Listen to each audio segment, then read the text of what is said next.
नमस्कार, मैं आलोक कुमार और आप देख रहे हैं जीडी न्यूज आपकी आवाज। आज सुबह 4 बजे गुरुग्राम पुलिस ने मुठभेड़ के दौरान 2 ऐसे बदमाशों को गिरफ्तार किया है जो बदमाश हत्या, लूट जैसी वारदातों में शामिल थे और काफी समय से फरार चल रहे थे। दोनों तरफ फायरिंग हुई है। इस फायरिंग में एक पुलिसकर्मी भी घायल बताया जा रहा है। वहीं दूसरी तरफ जो ये दोनों बदमाश थे उनके पैर में भी गोली लगी है। गुरुग्राम पुलिस की सीआईए टीम को सूचना मिली थी कि ये बदमाश किसी बड़ी वारदात को अंजाम देने के फिराक में फरीदाबाद रोड से निकलने वाले हैं। इनको पकड़ने के लिए पुलिस ने जाल बिछाया। फरीदाबाद रोड पर पुलिस की 2 टीम जो अलग अलग हिस्सों में बट गई और इनकी तलाश शुरू कर दी। पुलिस को थोड़ी देर बाद फरीदाबाद रोड पर एक मोटरसाइकिल बिना नंबर प्लेट की दिखाई दी। पुलिस को शक हुआ और पुलिस की सरकारी गाड़ी सायरन बजाकर इन बदमाशों को रोकने की कोशिश की, लेकिन बाइक के पीछे बैठा बदमाश पुलिस को देखते ही उस पर फायरिंग करनी शुरू कर दी। थोड़ी दूर बाद पुलिस ने नाका लगाकर इनको रोकने का प्रयास किया, लेकिन बदमाशों ने नाका को तोड़कर भागना चाहा, लेकिन पुलिस वहां मुस्तैद थी। जिसके बाद इन दोनों बदमाशों ने जो वहां बैरिकेड लगाया हुआ था उन बैरिकेड में टक्कर मारी और उसी दौरान 2 पुलिसकर्मी वहां खड़े थे, वो भी घायल हुए। उसके बाद बदमाश बाइक छोड़ फायरिंग करते हुए पहाड़ियों की तरफ भागने लगे। पुलिस ने भी इनका पीछा किया। बदमाशों की गोली एसआई राजकुमार की छाती में लगी, लेकिन गनीमत रही कि राजकुमार ने बुलेट प्रूफ जैकेट पहना हुआ, इसीलिए उनको कोई नुकसान नहीं हुआ है। लेकिन इस बीच एक पुलिसकर्मी के हाथ में गोली लगी है, जबकि वहीं दूसरी तरफ पुलिस ने भी जवाबी कार्रवाई की है और जवाबी कार्रवाई करते हुए पुलिस की गोली है जो वो दोनों बदमाशों के पैर में लगी और दोनों बदमाश वहाँ गिर गए। उसके बाद पुलिस ने इन दोनों बदमाशों को धर दबोचा। आज सुबह हमारी क्राइम टीम सेक्टर 39 को सब इंस्पेक्टर राजकुमार के नेतृत्व में काम करते हुए ये सूचना मिली कि जो मई महीने में सदर थाने के इलाके में इस्लामपुर में एक पीजी संचालक की गोली मार के हत्या की गई थी।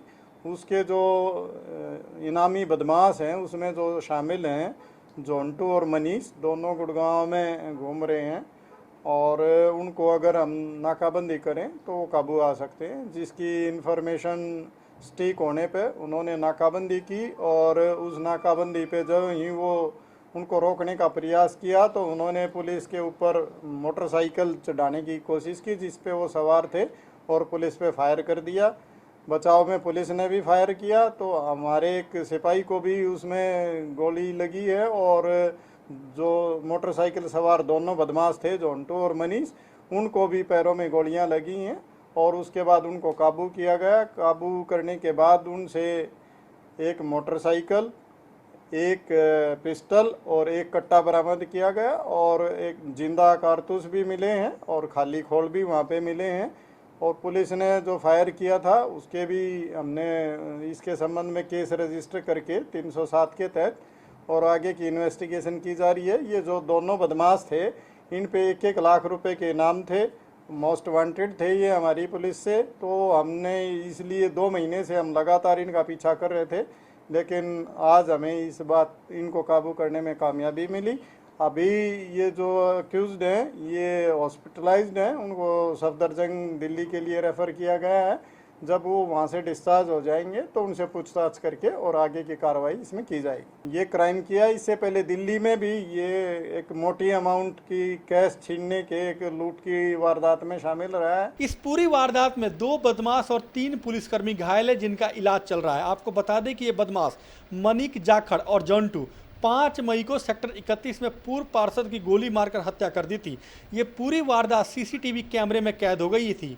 आप तस्वीरों में देख सकते हैं कि किस तरह से मनीष जाखड़ और जॉन्टू एक के बाद एक किस तरह से पूर्व पार्षद संदीप पर एक के बाद एक गोली दाग रहे हैं। इससे पहले भी दोनों पर कई आपराधिक मामले दर्ज हैं। बताया जा रहा है कि ये बदमाश दिल्ली में भी एक बहुत बड़ी लूट की वारदात को अंजाम दिया था और जो ये पीजी मालिक यानी जो 5 मई को जिन्होंने पूर्व पार्षद को गोली मारी थी वो एक पीजी संचालक था और बताया जा रहा है कि किराए कि लेन देन को लेकर इनके पीछे विवाद हुआ था। उसके बाद इन दोनों बदमाशों ने हत्या कर दी थी। ऐसे में पुलिस अब इंतजार कर रही है क्योंकि ये दोनों बदमाश घायल है और इन्हें पहले तो इन बदमाशों को गुरुग्राम के नागरिक अस्पताल में भर्ती कराया गया था, लेकिन यहाँ के डॉक्टरों ने इन्हें यहाँ से रेफर कर दिया दिल्ली।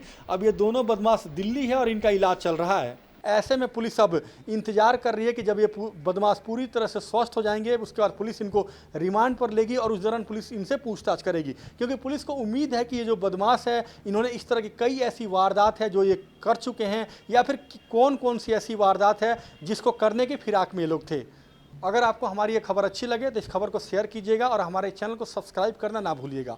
और आपको बता दूं कि जीडी न्यूज़ तमाम सोशल नेटवर्क पर है, तो इसीलिए आप कहीं भी हमसे जुड़ सकते हैं।